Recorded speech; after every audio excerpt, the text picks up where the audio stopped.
তয়্যিবান মুবারাকান ফীহি। আমাদেরকে আসার তৌফিক দিলেন কে? বসার তৌফিক দিলেন কে? এই ময়দানে আসতে কপাল লাগে, ঠিক কিনা? এখানে যাদের চেহারা দেখছি আপনারা অধিকাংশই দূর দূরান্ত থেকে এসেছেন। এই মাহফিলের আশপাশের ভাইজন আপনারা কোথায়? যাদের বয়স 60-70 হয়েছে আপনারা কোথায়? এই মাহফিলের আশপাশের বাড়িঘরের যে মালিক যারা আছেন আপনারা কোথায়? আপনাদের সকলের আগে আসা আপনাদের জন্য কর্তব্য, ঠিক কিনা? এই যে সাউন্ড, এখানে সাউন্ড করা যাবে না, এই যে সাউন্ড করা যাবে না। প্রিয় ভাই সব, আমি লম্বা সময় কথা বলার সুযোগ পাবো না। অল্প কয়েকটি কথা বলে আমার আলোচনার ইতি টানব ইনশাআল্লাহ। পূর্বেই বলেছি আমি একটু অসুস্থ। প্রিয় ভাই সব, পৃথিবীতে প্রথম মানুষের নাম কি? সাউন্ড দেবেন। প্রথম মানুষের নাম কি? প্রথম পুরুষ মানুষের নাম হযরত আদম আলাইহিস সালাম। প্রথম নারীর নাম কি? মা হাওয়া আলাইহিস সালাম।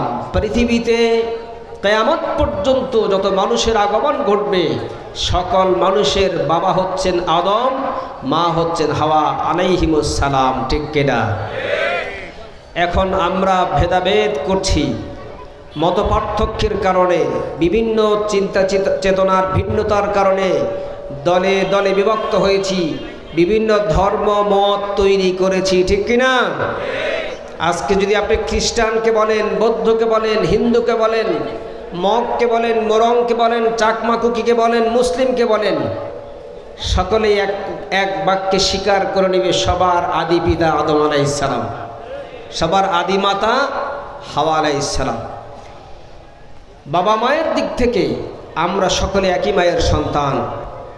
আর পৃথিবীর সকল মানুষ একজন মালিকের অধীন। তার নাম কি? জোরে বলুন, তার নাম কি? আল্লাহ পাকের দেওয়া যত আইন কানুন আছে এটা মেনে চলা আমাদের জন্য কি আমাদের জন্য অবশ্য পালনীয়, নাকি মন চাইলে পালন করলাম, মন চাইলে করলাম না? বিষয়টা কি এমন? তাহলে আল্লাহর আদেশ নিষেধ পালন করা ফরজ। ফরজ শব্দটা হলো অত্যাবশ্যকীয়, এর উপরে বিধিবিধানের এর উপরে আর কোনো শব্দ নাই। অবশ্যই করতে হবেই হবে, বিকল্প নাই।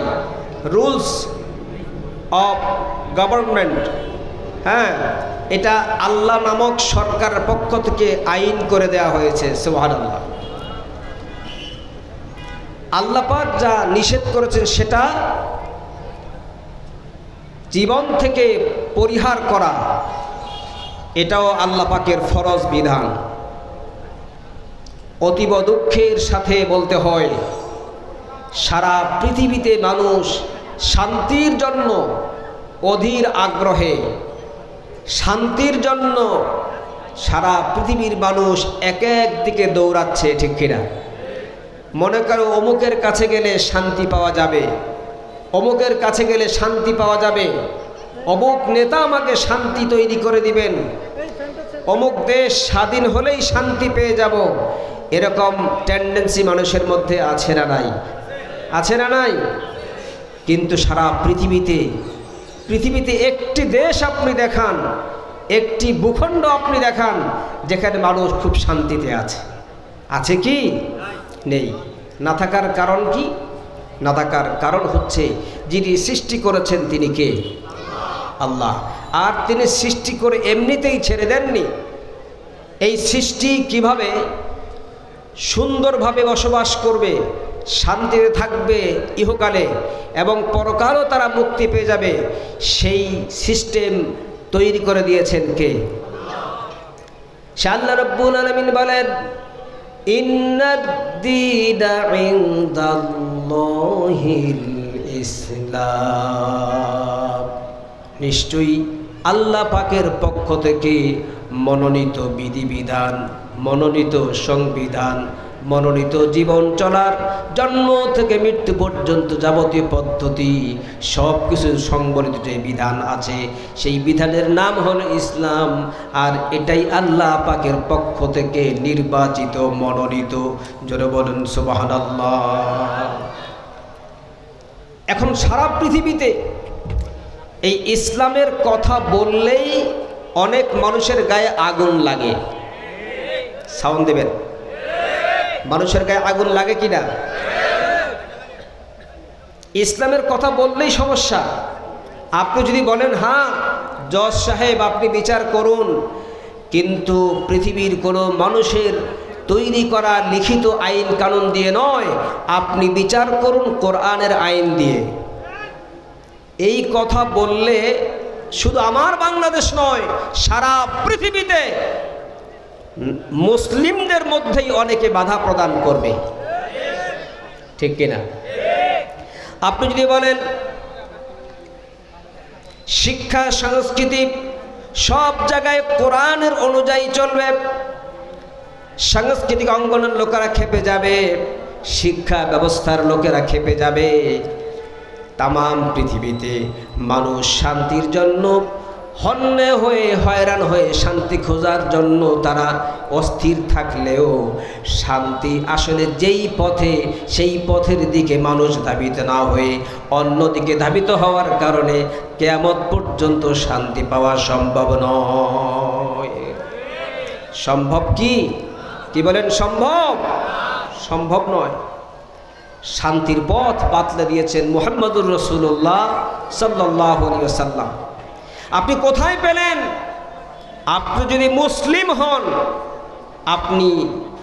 মুসলিম হন, আপনার জীবন বিধান হবে কোরআন, আপনার জীবন চলার পদ্ধতি হবে ইসলাম। এর বাহিরে কোন বাবা কি বলেছে, কোন মুরব্বি কি বলেছে, কোন শায়েখ কি বলেছে, কোন পীর বাবা কি বলেছে, এগুলো অনুসরণ করার আপনার কোনো সুযোগ নাই, ঠিক কিনা? আপনি যদি মুসলিম হয়ে থাকেন তাহলে আপনি আল্লাহর সঙ্গে চুক্তিবদ্ধ হয়েছিলেন, যেই চুক্তির মাধ্যমে আপনি আল্লাহকে রব বলে মেনে নিয়েছেন, ইলাহ বলে মেনে নিয়েছিলেন। চুক্তিটি কি? লা ইলাহা ইল্লাল্লাহু মুহাম্মাদুর রাসূলুল্লাহ সাল্লাল্লাহু আলাইহি ওয়াসাল্লাম। চুক্তির শুরুতে আপনি ওয়াদাবদ্ধ হয়েছেন, লা নাই, অস্বীকার করি, অমান্য করি, ডিলেট করি, প্রত্যাখ্যান করি, ছিঁড়ে টুকরো টুকরো করে ফেলে দেই। ইলাহা সেই সমস্ত রব, মালিক, এরপরে মুরব্বি, আইনদাতা, বিধানদাতা, সংবিধান প্রণেতা, সংবিধান তৈরিকর্তা, পৃথিবী চলার সিস্টেম লিখে দেওয়ার এমন যদি কেউ থাকে সব প্রত্যাখ্যান করি, ইল্লাল্লাহ, একমাত্র আল্লাহটা ছাড়া। আপনি যখন আপনার আমার জীবনের অন্যান্য কর্মগুলো কোরআনের বাহিরে গিয়ে করেন, আপনি চুক্তি ভঙ্গ করেছেন। চুক্তির বিষয়ে কিতাবে বলা হয়েছে ইজা ফাতাশ শারত ফাতাল মাশরুত। এক পক্ষ থেকে যখন চুক্তি ভঙ্গ হয়ে যায়, চুক্তি অমান্য করে, অপর পক্ষ থেকে এমনিতেই চুক্তি ভঙ্গ হয়ে যায়।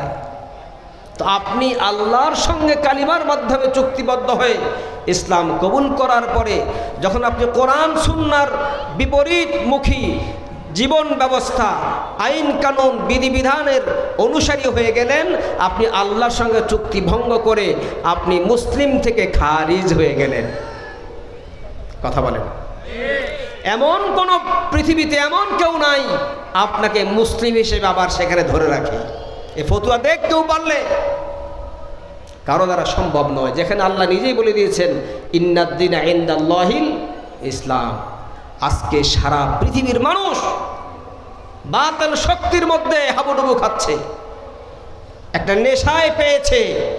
বাড়ির মালিক হতে হবে, গাড়ির মালিক হতে হবে, জায়গা জমির মালিক হতে হবে, অট্টালিকা করতে হবে, আরামায়েশের সর্বোচ্চ চূড়া পর্যন্ত আমাকে দখল করতে হবে। এই নেশায় মানুষ আছে না নাই? আছে না নাই?